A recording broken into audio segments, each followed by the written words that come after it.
Good evening. My name is Sandra Oh. Hello to all, and thank you HJ and Julie and the whole Korean American story community. I am honored to introduce to you this evening's recipient of the Trailblazer Award, my dear friend, Diana Sun. I first met Diana, a budding playwright, in the fall of 1995 in Los Angeles during the Mark Taper workshop of her play Fishes. Little did I know that we'd end up here. Well, me in LA and Diana in New York City, bi-coastal friends and collaborators who introduce each other for awards. But it's fitting because I've read everything and seen everything and been in much of what this woman has created the past 20 years. Her body of work includes her award-winning plays, Stop, Kiss, and Satellites, the award-winning television show American Crime, Law and Order, Criminal Intent, her NBC pilot, Love is a Four-Letter Word, her the Netflix hit 13 Reasons Why, and her current projects, Dirty John, and her HBO pilot, Slanted, the first television show to feature 4 leading Asian American female characters.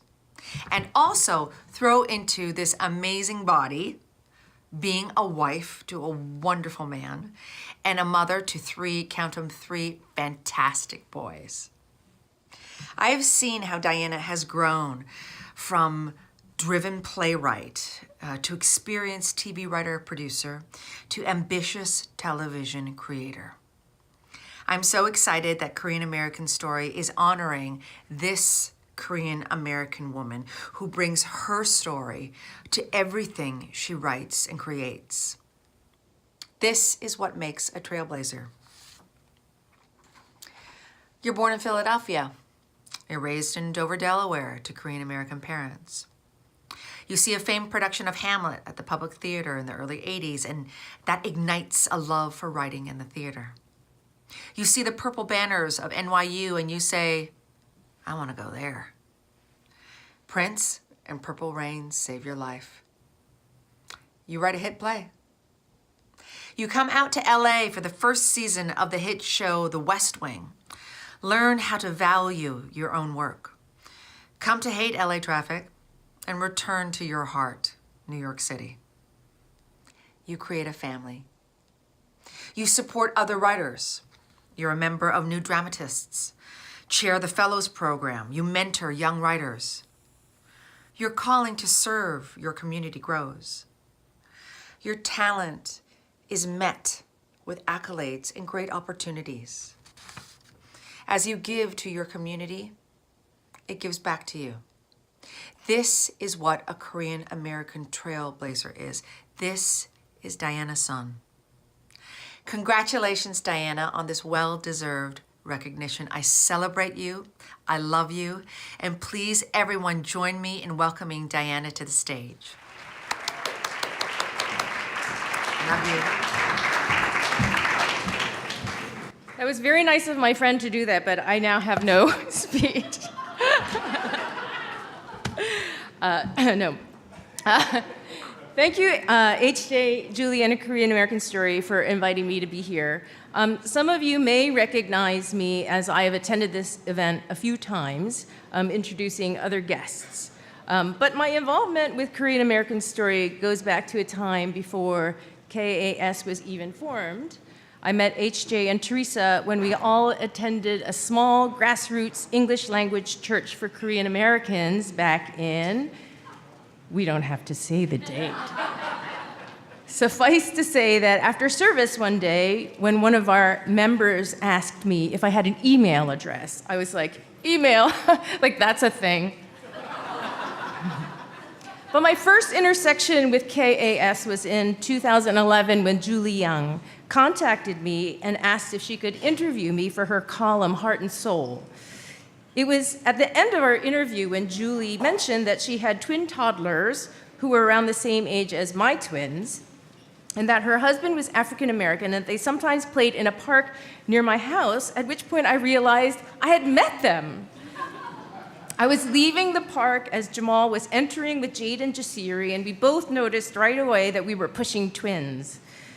Now Jade and Jasiri and my twins, Nate and Dash, are at the same school, and tomorrow will make a presentation to their grade about the joys of Mandu. They're here tonight along with my oldest son, Wilder, and my husband, Michael, who I must say is a single dad to our 3 sons while I spend many months in LA doing a job. So I think that he should probably get this award too. And a table full of my most beloved friends.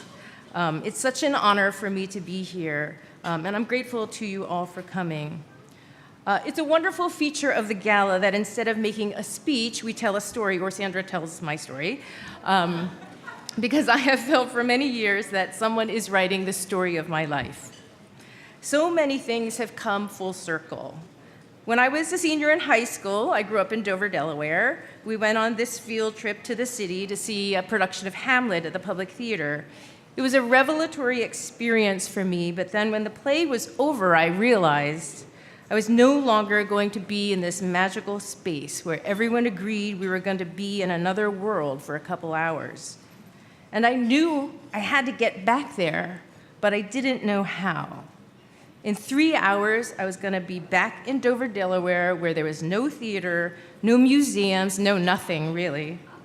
I was bereft as our bus pulled away from the Public Theater, but then I noticed these purple flags that had 3 letters on them, NYU. And I went home and I applied, and months later, I received a letter saying I got in. And 2 of my friends here tonight are people I met on the first day of my freshman year.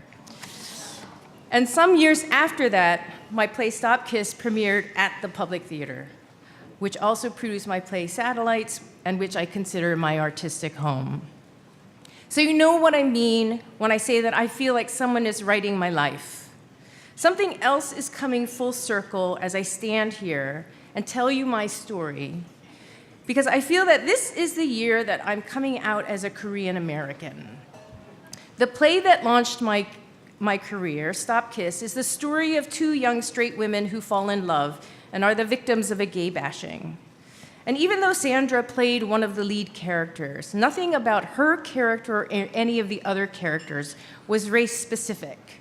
I made a point to cast actors that would reflect the ethnic diversity of New York City, but it was a conscious choice not to define them by their race.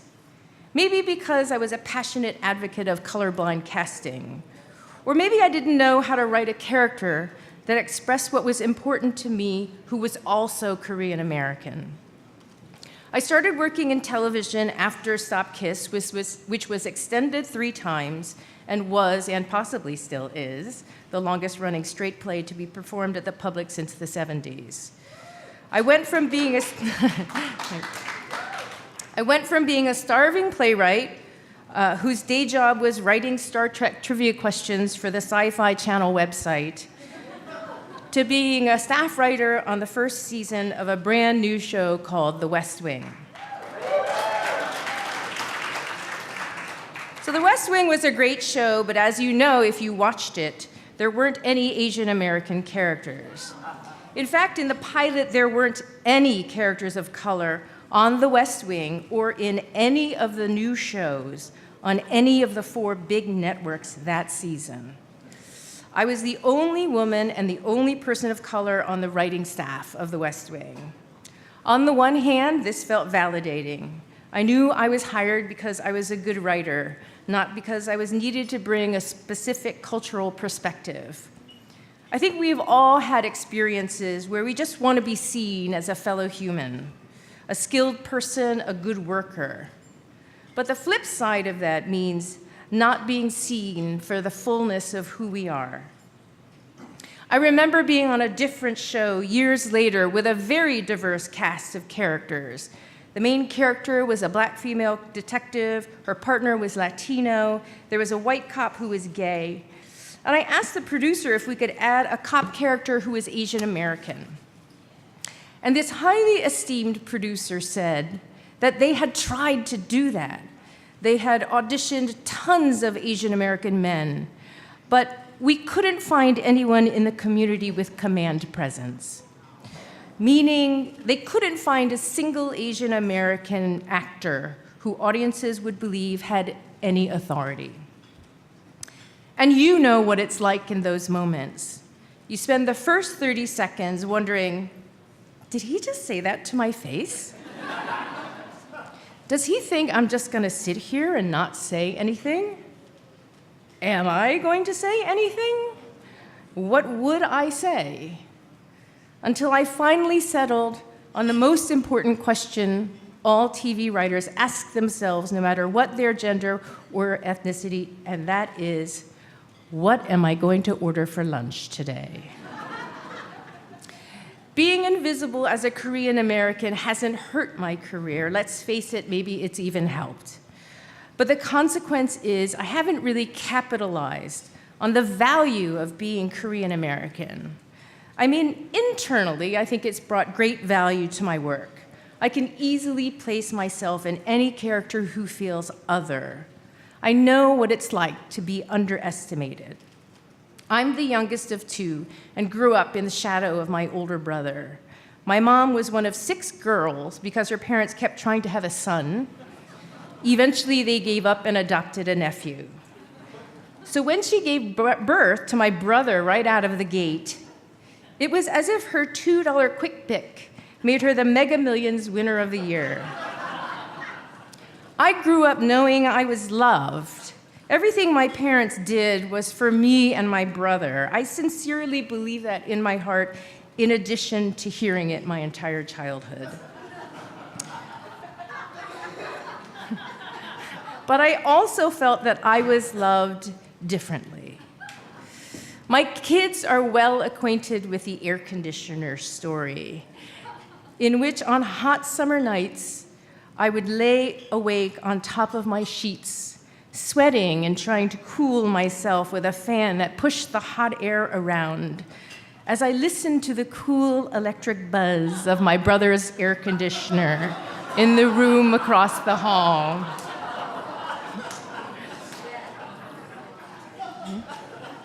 For years, my friends have been telling me I have to find a way to share my story in TV form, but I didn't know how to tell it. Until I met Wen Zhu, the CEO of Philip Lim, whose clothes I'm wearing today, and who is here, whose story is so extraordinary and different than mine, that I finally felt that I had found an Asian American story that I could sell to a network. And using Wen's story as the focal point, I came up with an idea for a show that was based on Wen's life, but featured a group of Asian American moms whose kids go to a crazy progressive school in the city and who meet regularly for dim sum after drop-off, which is a real thing that Wen, Julie Young, and I are all a part of. As I developed the idea, I unconsciously found one of the characters' background and perspective sounding very much like mine. And in October, Wen and I went to LA and we sold the show to HBO.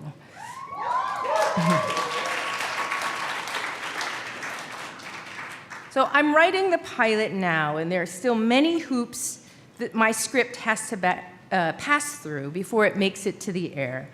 But if it does, it'll be the first TV series ever to have a group of Asian American women as its lead characters.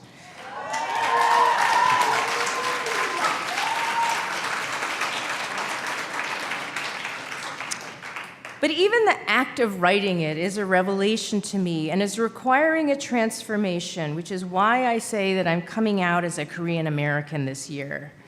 Because this is the first time I've ever felt bold enough to write about my experience. Thank you, Wen, for letting me tell your story, which made it safe for me to tell mine.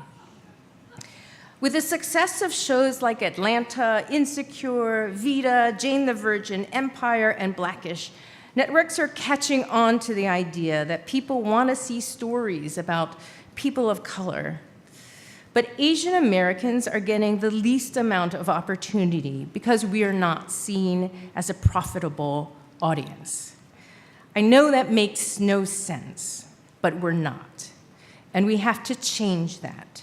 And there's a very clear and simple way: by supporting Asian American stories and Asian American content makers.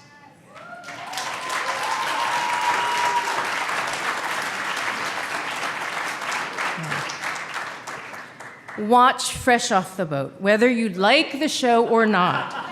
Set your TiVos to it every week. Join the social media campaign to save it. It's on the bubble. It may not get renewed for another season, and if it doesn't, there will be no show on television with a majority Asian American cast. You know, there are almost 500 TV shows in production right now between all the networks and Netflix and Amazon, and there is only one show centered on an Asian American family. Those of you who are good at math can do the percentages. Watch Westworld, which was co-created by Asian American showrunner Lisa Joy. In August, go see Crazy Rich Asians at the movie theater. Honestly, it doesn't even matter if you like these shows or movies. Because if they fail, it won't be seen as a failure of the story to meet our expectations. It'll be seen as proof that there's no money to be made telling Asian American stories. I know there's a lot of different ways we need to be activists these days, but there's no better event at which we should acknowledge the importance of telling our stories. Thank you.